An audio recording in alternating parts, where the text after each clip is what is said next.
कभी सोचा है दुनिया की सबसे ऊंची चोटियों के शिखर पर क्या छिपा हो सकता है? जवाब शायद आपको हैरान कर दे। आज हम हिमालय के बनने की वो अविश्वसनीय कहानी जानेंगे जिसकी शुरुआत समुद्र की गहराइयों से हुई और जो आज भी इसी पल हमारे ग्रह को बदल रही है। तो चलिए कहानी शुरू करते हैं एक बहुत ही अजीब सवाल से। वैज्ञानिकों को हिमालय की ऊंची ऊंची चोटियों पर, जिन्हें हम दुनिया की छत कहते हैं, वहां समुद्री जीवों की जीवाश्म मिले हैं। मतलब मछलियों और घोंघों के निशान जमीन से 8 किलोमीटर ऊपर। ये भला कैसे मुमकिन हुआ? यही वो पहेली है जो हमें पृथ्वी के करोड़ों साल पुराने अतीत में ले जाएगी। तो इस पहेली को सुलझाने के लिए हमें भूविज्ञान का जासूस बनना होगा। इसका जवाब उन जबरदस्त ताकतों में छिपा है जो हमारे ग्रह की सतह को एक विशाल कैनवस की तरह लगातार बदलती रहती हैं, मिटाती हैं और फिर से बनाती हैं। इस सब के पीछे का जो विज्ञान है उसे कहते हैं प्लेट टेक्टोनिक सिद्धांत। अब ये क्या है? आसान भाषा में समझिए कि पृथ्वी की ऊपरी परत पहेली के बड़े बड़े टुकड़ों की तरह हैं।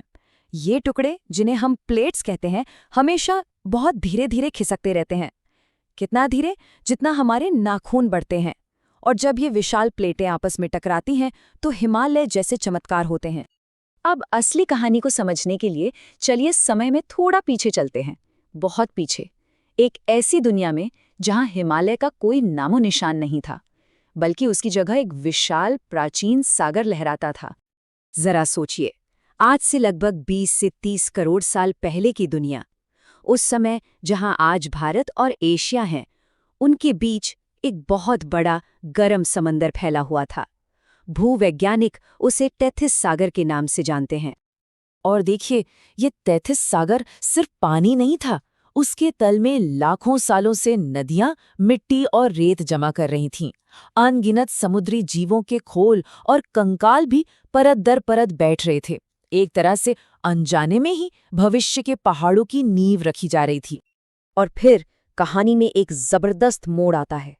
भूविज्ञान के इतिहास की सबसे नाटकीय घटनाओं में से एक शुरू होती है।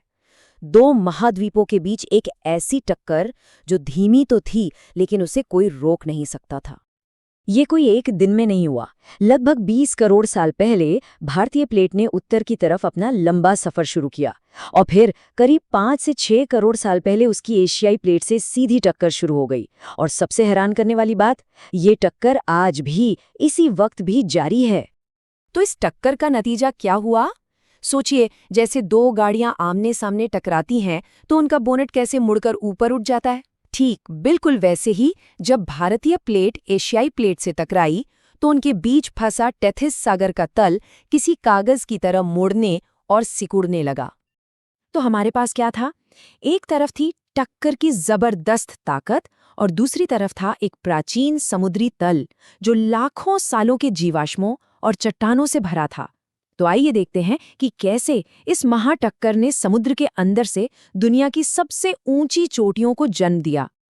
ये पूरी प्रक्रिया 3 आसान स्टेप्स में हुई। पहला स्टेप, टक्कर। टक्कर की वजह से जमीन पर भारी दबाव पड़ा, जिसे हम कहते हैं संपीड़न, मतलब सिकुड़ना। और आखिरी स्टेप था उत्थान, यानी ऊपर उठना।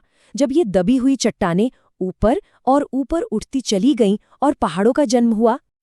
और बस यहीं पर हमारी पहली पहेली सुलझ जाती है। वो समुद्री तल जो कभी समुद्री जीवों का घर था, इसी जबरदस्त प्रक्रिया में आसमान की तरफ उछने लगा।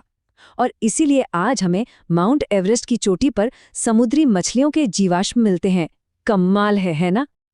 अब देखिए, हिमालय सिर्फ एक पहाड़ नहीं है, ये असल में 3 समानांतर पर्वत श्रृंखलाओं का एक सिस्टम है।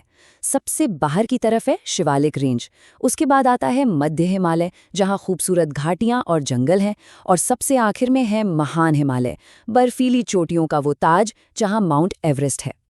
शायद ये सब सुनकर लगे कि ये तो बहुत पुरानी, करोड़ों साल पहले की बात है, लेकिन सच तो ये है कि ये कहानी आज भी इसी पल हमारे सामने लिखी जा रही है।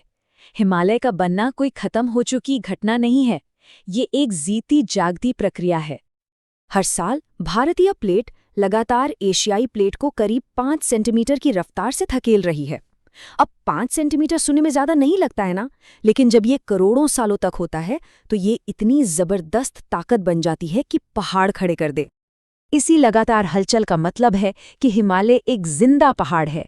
ये दुनिया की सबसे युवा पर्वत श्रृंखलाओं में से एक है और ये आज भी हर साल थोड़ा थोड़ा ऊंचा हो रहा है। और हाँ, इसी प्लेट की गति की वजह से ये पूरा इलाका भूकंप के लिए इतना संवेदनशील है। तो आखिर में हिमालय हमें एक बड़ी बात याद दिलाता है कि हम एक ऐसे ग्रह पर रहते हैं जो हमेशा बदल रहा है, जो जिंदा है। ये सिर्फ चट्टान और बर्फ के ढेर नहीं है, बल्कि ये पृथ्वी की अंदरूनी ताकतों का एक जीता जागता स्मारक है। और ये पूरी कहानी हमें एक बहुत ही दिलचस्प सवाल के साथ छोड़ जाती है। अगर ये टक्कर ऐसी ही चलती रही तो सोचिए, आज से 5 करोड़ साल बाद ये इलाका कैसा दिखेगा? क्या हिमालय और भी विशाल हो जाएगा? ये एक ऐसा सवाल है जो हमें हमारे ग्रह के अविश्वसनीय भविष्य के बारे में सोचने पर मजबूर करता है।